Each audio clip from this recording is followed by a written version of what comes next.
le patriotisme. Bonjour une fois de plus, les amis de la liberté, les jeunes panafricains, les activistes qui œuvrent pour ramener le développement endogène dans nos différents États. Je vous dis une fois encore merci et je vous demande dans cette petite vidéo sera consacrée sur une analyse constructive de la partager jusqu'à ce qu'elle arrive au Niger, au Mali, notamment auprès de notre brave camarade de la liberté, de nos camarades jeunes panafricanistes. Juste faire une petite analyse constructive par rapport à la situation que vivent les pays ouest africains, notamment le Sahel bien sûr. Et je demande l'apport de l'UAE et de la CEDEAO afin que les États enclavés du Sahel puissent éradiquer, endiguer le phénomène du terrorisme. Comme on le dit, ça n'arrive pas qu'aux autres. Hier, c'était la Libye, le Mali. Aujourd'hui, c'est le Burkina. Et géostratégiquement parlant, quand le Burkina est menacé, l'Afrique est menacée.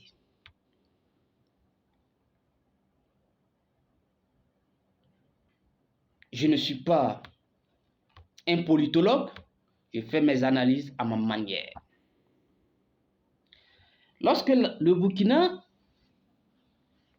par sa situation géographique, est menacé, l'Afrique dans son entièreté est menacée. La question que je me pose à chaque fois quand je fais mes vidéos, c'est l'existence de l'Union africaine d'après Mohamed Kadhafi, après Laurent Gbagbo. C'est ceux-là qui défendaient une cause noble de l'Union africaine, de créer les États-Unis de l'Afrique. Raison pour laquelle Mohamed Kadhafi a été torturé et tué. Raison pour laquelle la France a aidé Monsieur le Président Alassane Ouattara pour chasser Laurent Gbagbo du pouvoir. Parce que son idéologie était noble, c'est de libérer l'Afrique, notamment la Côte d'Ivoire, et rendre le pays autonome, indépendant et souverain. Entre guillemets. Quand on attaque le Burkina, on tue les citoyens, on tue les femmes, on viole, on pille, personne n'en parle. Il n'y a pas de condamnation venant de la CEDEAO, ni de l'Union africaine, ni de l'ONU. Je parle en connaissance de cause. Personne ne viendra me dire le contraire.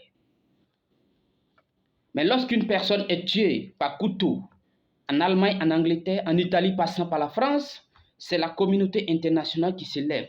Les voix partout, les condamnations partout. Est-ce qu'un citoyen français est mieux qu'un citoyen malien ou un citoyen burkinabé ou un citoyen tchadien ou un citoyen ivoirien? Charlie Hebdo en 2014 ou en 2013, des présidents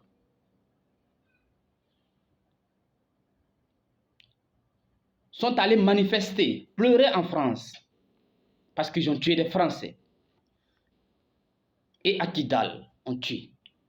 À Tombouctou, on tue. À Tillabéri, on tue. À Djibo, on tue. À Inata, à Solanjo, etc., etc. Personne ne pleure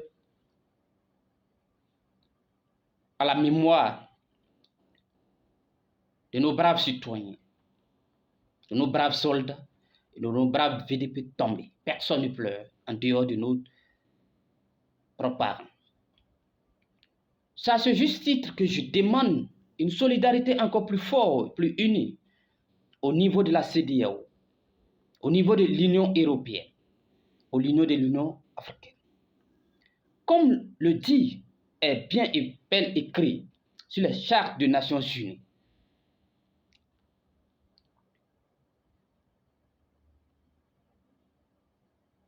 la non-ingérence d'un État dans les affaires intérieures d'un autre État. La liberté des peuples à se disposer d'eux-mêmes. Mais le constat, il est alarmant. La France s'ingère dans nos affaires. L'ONU n'en parle pas après 60 ans de colonisation. Ce n'est pas un problème pour l'ONU. Le Ghana a été colonisé, le Nigeria a été colonisé. Mais on ne voit pas les soldats anglais au Nigeria.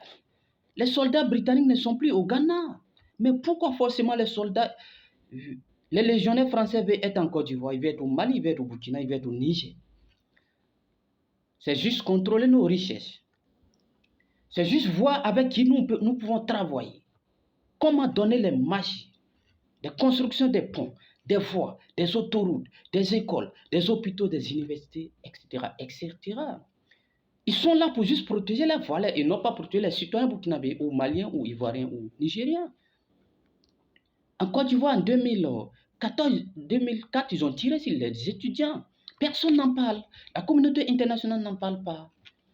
Les organisations non gouvernementales n'en parlaient pas. Droits de l'homme, où étaient les droits de l'homme?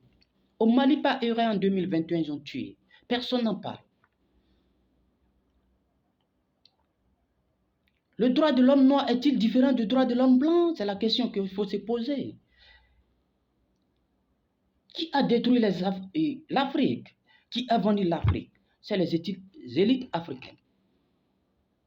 Par restriction, je dis bien par restriction, c'est quelques élites africaines. Pour ne pas en parler de tout, quand il y a eu Thomas Sankara, quand il y a eu Joseph Kizerbo, quand il y a eu Kwame Nkrumah, Patrick Lumumba, Mohamed Kadhafi, Laurent Gbagbo, Nelson Mandela, etc., etc. Jeunes du XXIe siècle, amis de la liberté, nous devons comprendre que nos libertés ne viendront de personne.